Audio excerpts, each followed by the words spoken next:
Right బులెటిన్లో breaking news చూస్తున్నాం. గుంటూరు జిల్లాలో డయేరియా విజృంభణ కొనసాగుతుంది. ఇప్పటివరకు డయేరియాతో 4 మృత్యువాత పడగా వందల మంది బాధితులు ప్రభుత్వ ప్రైవేట్ ఆసుపత్రుల్లో చికిత్స పొందుతున్నారు. అయితే బాధితుల వివరాలను అధికారులు గోప్యంగా ఉంచడంపై పలు అనుమానాలు వ్యక్తమవుతున్నాయి. డయేరియా కారణంగా గుంటూరు వాసులు తీవ్ర భయాందోళనకు గురవుతున్నారు.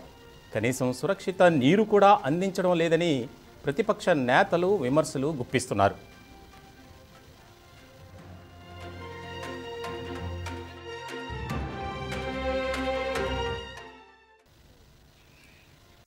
రైట్, గుంటూరులో విజృంభిస్తున్న డయేరియాకు సంబంధించినటువంటి మరింత సమాచారాన్ని అందించేందుకు మా బ్యూరో చీఫ్ రామకృష్ణ ఫోన్ ఇన్లో సిద్ధంగా ఉన్నారు.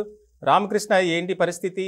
ఎంతమందికి ఇంకా అస్వస్థత కలిగింది, హాస్పిటల్ చికిత్స పొందుతున్నారు? వివరాలు గోప్యంగా ఉంచినటువంటి అధికారులు ఈ వెనుక అసలు కారణాలు ఏంటి? రవీంద్ర, గుంటూరులో ఒక 10 రోజులుగా డయేరియా కేసులు విజృంభిస్తా ఉన్నాయి. దీనికి ప్రధాన కారణం నగరపాలక సంస్థ సరఫరా చేస్తున్నటువంటి మంచినీరు ఏదైతే ఉందో అవంతా కూడా కలుషితం అయిపోయాయి. డ్రైనేజ్ వాటర్ తో మిక్స్ అయి పూర్తి స్థాయిలో మంచినీరు మొత్తం కూడా కలుషితమై గృహాలకు సరఫరా అవుతుండటంతో చాలా మంది డయేరియా బారిన పడి ఆసుపత్రిలో చేరినటువంటి పరిస్థితి అయితే ఉంది.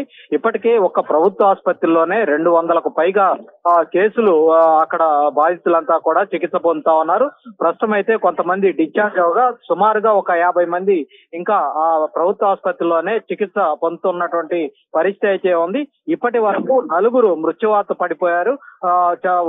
వారిలో ప్రధానంగా వివిధ అనారోగ్య పరిస్థితుల్లో ఉన్నవారు 4 చాలా మంది ఉన్నారు. అయితే ప్రస్తుతం అయితే అధికారులు చేపడుతున్నటువంటి చర్యల మీద అటు రాజకీయ పార్టీల నేతలు కూడా తీవ్ర స్థాయిలో విమర్శలు వ్యక్తం చేస్తా ఉన్నారు. ఇప్పటికే అటు వామపక్ష నేతలు, దాంతో పాటు తెలుగుదేశం, జనసేన నేతలు కూడా ప్రభుత్వ ఆసుపత్రిని సందర్శించి బాధితులను కూడా పరామర్శించడం జరిగింది.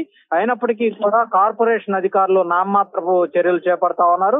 ప్రస్తుతం కూడా గత 2 రోజులుగా కూడా నగరంలో వివిధ ప్రాంతాల్లో కలుషితమైనటువంటి త్రాగునీరు సరఫరా చేయడం జరిగింది. ఈ క్రమంలోనే బాధితుల సంఖ్య రోజు రోజుకు పెరుగుతున్నటువంటి పరిస్థితి అయితే ఉంది.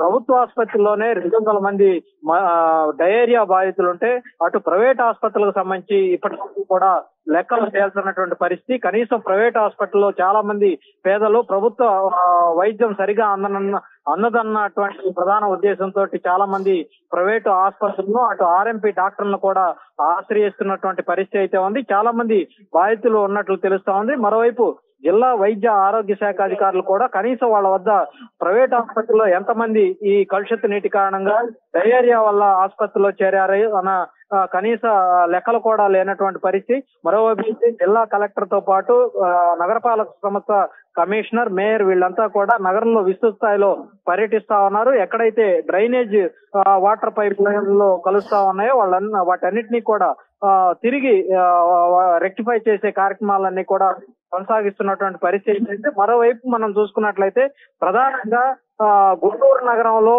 ఇది డయేరియానా లేదా కలరా అన్నటువంటి సందేహాలు కూడా ప్రజల్లో వ్యక్తమవుతా ఉన్నాయి. రాష్ట్ర ప్రభుత్వానికి రహస్య నివేదికల ద్వారా గుంటూరులో కలరా వచ్చినటువంటి నివేదికలు కూడా అందినట్లు కొంత సమాచారం అయితే బయట ప్రచారం జరుగుతోంది. అయితే వాస్తవం మాత్రం అధికారులు ఇంకా పూర్తి స్థాయిలో వెల్లడించలేదు. ఇంకా ఈ పరీక్షలకు సంబంధించినటువంటి నివేదికలు రావాల్సి ఉందని అధికారులు చెప్తున్నటువంటి పరిస్థితి అయితే ఉంది.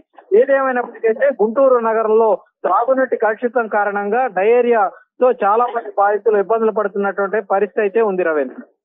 Right, thank you Ramakrishna.